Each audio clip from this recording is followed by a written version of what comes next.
Olá, este é o JCTV Saúde, o nosso espaço na internet com informação e cuidado com a nossa saúde. Hoje falamos sobre doação de órgãos. O convidado é o médico Dr. Mário Abud Filho, coordenador da Unidade de Transplantes do Hospital de Base de São José do Rio Preto, no Noroeste Paulista. Muito obrigada, doutor, pela participação aqui no JCTV Saúde. Olá, eu que agradeço o convite. Eu acho que isso é um grande serviço prestado à vida e aos transplantes de uma forma geral. Muito obrigado pelo convite. Eu já começo perguntando uma dúvida que eu vejo geral na população. Qualquer pessoa pode ser um doador de órgão? Sim, qualquer pessoa pode ser um doador de órgãos. Mas é importante que ele faça isso, torne isso muito claro para a sua família, porque hoje a lei brasileira ainda quem decide sobre a doação, se vai doar os órgãos ou não, é a família, porque a pessoa sofreu um acidente, uma tragédia, está com morte cerebral e a família terá que decidir se aceita ou não a retirada dos órgãos na forma de doação para transplantes. Então, é importante que ele esclareça para a sua família. Mas, por exemplo, tem como deixar registrado? Eu, Ana Lúcia Schiapati, sou uma doadora de órgãos. Eu tenho como deixar em vida registrado para minha família ou esse registro não tem poder efetivo? É a família que decide na hora H? Você pode registrar, mas a decisão final é da família. Não tem um valor jurídico, legal, esse registro. Se a família disser, não, nós não doamos, o médico não vai retirar os órgãos para o transplante. Por isso é tão importante campanhas e esclarecimentos sobre o assunto, né, doutor Mário? Sem dúvida. As campanhas são fundamentais e é isso que nós estávamos comentando um pouco antes. Há muitos anos eu participo de programas da Rede Vida, no sentido de fazer esclarecimentos à população. E eu acho que, nesse aspecto, a minha região, particularmente o noroeste do estado de São Paulo, São José do Rio Preto, nós evoluímos muito no sentido de conscientizar a população. Desde os anos 90 nós fazemos campanhas, programas, participamos, tentamos esclarecer a população e o nosso índice de negativa das famílias é um dos menores do Brasil atualmente.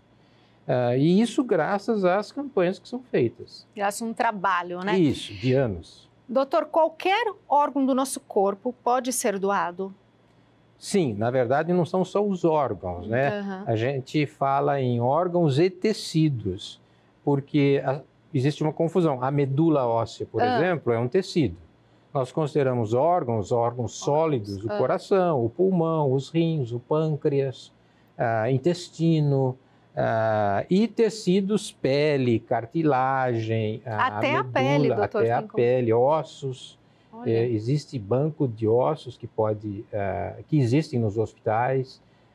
Então, os tecidos e os órgãos, tudo pode ser aproveitado de um doador com a decisão da família. O transplante, que é feito em vida, também tem um tipo... O São José do Rio Preto é especialista, né? Tem técnica, é reconhecido pelo Brasil todo, né? Gostaria que o senhor falasse um pouco desse trabalho realizado aqui no Hospital de Base. O transplante é feito em São José do Rio Preto desde 1977, de forma incipiente, no começo, e se tornou uma forma mais constante, um programa realmente de transplantes a partir de 1992, 94, onde os transplantes começaram a ser realizados com muito mais frequência. Então, a própria Secretaria de Saúde do Estado de São Paulo determinou que se concentrasse num só hospital toda a medicina terciária, vamos dizer assim. E os transplantes foram levados, então, eram feitos em 2 hospitais, quer dizer, no Hospital de Base e no Hospital Beneficência Portuguesa, onde começou o transplante em Rio Preto, passou a se concentrar somente no Hospital de Base. E desde então, o Hospital de Base investiu nisso e hoje, junto com os hospitais das grandes capitais, Rio Preto é uma cidade que tem um índice de transplantes por milhão de população muito elevado. E o hospital de base é um dos 15 hospitais, talvez, do Brasil, apenas 15, que realizam mais de 100 transplantes por ano. Que tipo de transplante é possível fazer, doutor? O hospital de base, ele faz todos os tipos de transplantes. O rim e medula, que são os mais antigos, né?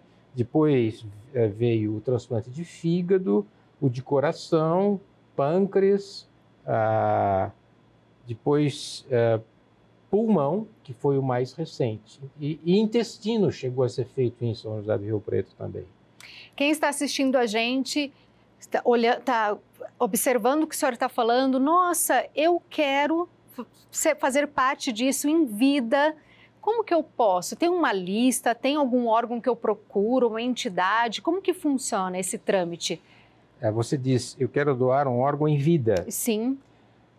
Isso é uma decisão mais complicada. Porque às vezes tem alguém na família que precisa. Isso também houve uma evolução no tempo. O Brasil, no início, privilegiava a doação em vida entre os parentes. Uhum.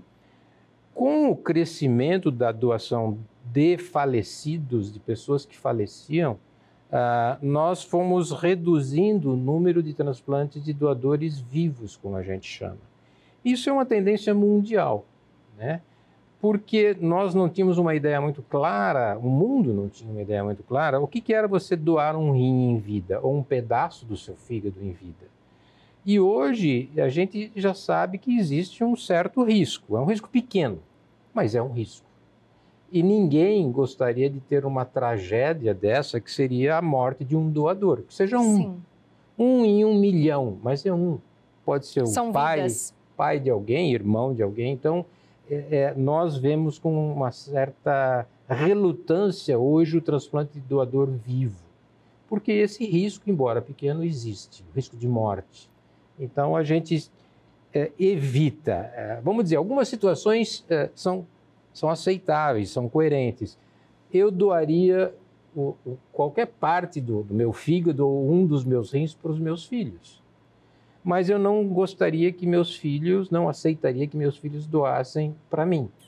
Coisa de pai e mãe, né? Não, é porque eles são jovens e vão doar para uma pessoa mais idosa. E isso, eles têm um caminho longo ainda a percorrer, que a medicina não sabe ainda com 100% de certeza que nada acontecerá para ele depois daquela doação de rim. Coisas que a ciência evoluiu, que a gente não sabia há 30 anos.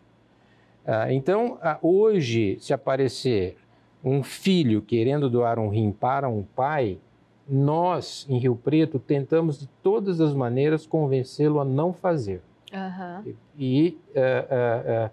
Existe uma grande tendência no Brasil, desses grandes centros, a seguir esse tipo de conduta. O contrário, não. O contrário a gente aceita. Olha, é um pai que quer doar por um filho. Perfeito. Vamos programar essa doação de vida com todos os cuidados. Mas, como eu disse, as pessoas jovens, nós evitamos de fazer esse tipo de transplante. Aproveita que você está vendo a gente, compartilhe o vídeo, se inscreva no canal da Rede Vida Informação no YouTube e conta pra gente o que você quer ver aqui. Doutor Mário, como que é feita a captação dos órgãos para serem doados? Olha, a captação geralmente ela é feita 100% dentro de um ambiente hospitalar. Ou seja, é alguém que, por uma infelicidade, sofreu um trauma muito grande, está na unidade de terapia intensiva e existe um exame clínico onde existe a suspeita da morte cerebral, que é a morte do indivíduo. São feitos exames, testes de laboratório e se constata que aquele indivíduo está morto. Isso que a gente tem que deixar claro, aquele indivíduo está morto, seja ele um doador ou não. Uma vez constatada essa morte, a família é consultada. Olha, o seu familiar está morto, né? Mas existe uma oportunidade dele salvar outras vidas, etc., com a doação. Vocês gostariam de fazê-lo? Isso é dado um tempo para as famílias pensarem. Não pode ser muito tempo, porque existe um prazo, vamos dizer assim, para que a doação ocorra. e aqueles órgãos não sofram muito. E depois a família decide. Ocorrendo a decisão positiva, aquele a gente fala paciente, não é mais um paciente, aquele indivíduo que está morto é levado para o centro cirúrgico e os órgãos são retirados. Então, é dentro desse ambiente que ocorre essa forma de transplante. É um pouco traumático. É um trabalho delicado, né? Muito. Porque você está lidando com a perda de alguém, muito, mas também com a alegria de outra pessoa que vai... Como que essas pessoas recebem a ligação de que vão conseguir uma nova chance de vida? Pois é, isso houve uma evolução também. No início era muito difícil, porque você tem que fazer um trabalho associado, você tem que ter uma campanha, a pessoa está assistindo um programa, tem que ver uma publicidade, uma campanha publicitária dizendo, olha, doe vida, doe órgãos, etc, etc. Como a gente vê para uma série de doenças, isso você não vê muito para doação.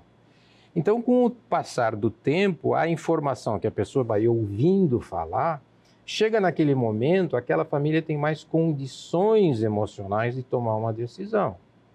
Então, se foi discutido, por acaso, na família, olha, se um dia eu morrer, eu quero que meus órgãos sejam doados, fica mais fácil, naquele ambiente de tragédia, de dor, de perda, que a família responda positivamente, olha, eu gostaria de doar, porque uma vez ele mencionou isso. E para as pessoas que recebem? Isso é uma dádiva, né? Uma alegria. Isso, né? Já foi definido pelo Papa, foi o João Paulo II até, que falou que esse é o maior ato de altruísmo que o ser humano poderia fazer, é a doação dos órgãos para transplantes. E os tabus? Tem muito tabu envolvendo a doação? Tem, infelizmente tem. O principal deles é o medo da pessoa estar viva. Essa possibilidade não existe. Existem centenas de trabalhos mostrando que exames... Ninguém que vai para uma unidade de terapia intensiva e tem o diagnóstico confirmado de morte cerebral voltou, sobreviveu. O que existe é que são pessoas que estão em coma, não têm o diagnóstico de morte cerebral e essas pessoas, por uma série de razões, até boas, retornam, acordam do coma, mas não estão mortos. Nós temos que diferenciar essas duas situações. Então, essa coisa, aquela pessoa estava morta e ressuscitou. Não, não é assim. Aquela pessoa estava em coma e saiu do coma, como a gente fala. Agora, ninguém que tinha um diagnóstico de morte cerebral voltou à vida. Então, esse é o principal tabu. Agora, existem outros tabus, né, como você mencionou, da doação em vida. Infelizmente, é verdade, existe comércio de órgãos. Eu acredito que não no Brasil, eu poderia afirmar com 99,9% de chance de ser verdade. Não tem comércio de órgãos no Brasil. No passado teve, vocês se lembram de um caso famoso de alguém que recrutava pobres nas favelas de Pernambuco, de Recife, e levava para a África do Sul para fazer o transplante. Então, o transplante não era feito aqui, era feito lá. O doador era captado aqui. Então, esse tipo de migração de doador existe ainda hoje no mundo e é uma coisa muito triste, porque é associado com a miséria social. Então, o doador que existe, pobre, que existe no mundo inteiro, e agora com essa crise, sem falar da guerra, né? Mas outras guerras, as migrações, sempre estavam associadas com a exploração dessas pessoas que a gente chama de pessoas vulneráveis. E essas pessoas, nesse estado de vulnerabilidade, de fragilidade, imagina, um imigrante desesperado, passando fome, aparece um aproveitador e fala, não, se você doar um órgão, eu te dou X quantidade de dinheiro, seja lá qual for a moeda. Então, isso acontece em qualquer parte do mundo, mas tem sido vigiado de forma como nunca foi antes, porque... Felizmente, hoje o mundo encontrou uma maneira de se processar essas pessoas, que é o tráfico de pessoas com o propósito de doação de órgãos. Isso é muito importante. E para encerrar, eu gostaria que o senhor deixasse aqui, reforçasse a importância de ser um doador. Eu já mencionei, né? Eu vou ser repetitivo. O Papa disse que é o maior ato de altruísmo que um ser humano pode fazer. Então, a doação é emocionante. Você vê uma pessoa, uma família que doa o órgão, os órgãos dos familiares e vê depois as pessoas que receberam esses órgãos. Então, isso acho que é uma dádiva, é uma coisa muito, muito bonita de se ver. Muito obrigada, viu, doutor Mário, por todo esclarecimento que o senhor deu aqui no JCTV Saúde.